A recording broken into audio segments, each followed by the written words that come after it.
So yun mga boss, welcome back again sa ating panibagong video. So bali ngayon mga boss, nagpintura na tayo dito sa ating ginawa na mid-high box. Pinagawa na T12 fiber bullet mid-high. Bali dalawa ito.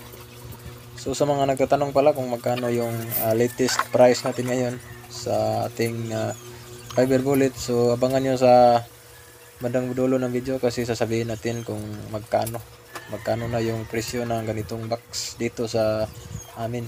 Sa mga gusto naman magpagawa, pwede nyo ako i-contactin mga boss sa aking may contact number naman ako nilalagay dito sa ating video sa description, so check nyo na lang, or pwede nyo rin ako i-message sa ating Facebook page, yung GG Soundworks official, kasi yung unang page natin mga boss ay di pa rin bumabalik, hindi pa rin mabuksan. At sa mga ating mga solid na subscribers pala, maraming salamat sa inyo mga boss sa pagpatuloy na pagsuporta. Shoutout sa inyong lahat. So sa mga nagpa-shoutout pala, hindi ko na ma-mention kasi medyo madami na. So sa gusto mo pa-shoutout, pwede kayo mag-comment dito para ma-shoutout ko kayo sa susunod na video. So maraming salamat mga boss.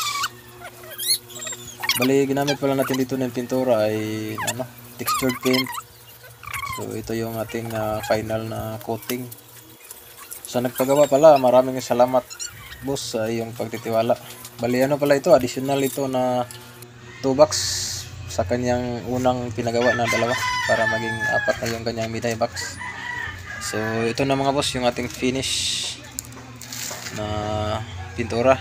Bali siya lang kasi yung magkulay ng horn at saka yung bullet at saka mga accessories. So, yung box natin mga boss, yung price pala nito is 8,000 yung dalawa, kagaya ng nasa picture.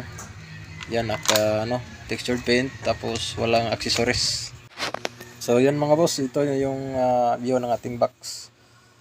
So maraming salamat ulit mga boss sa iyong pagsuporta. So God bless sa lahat.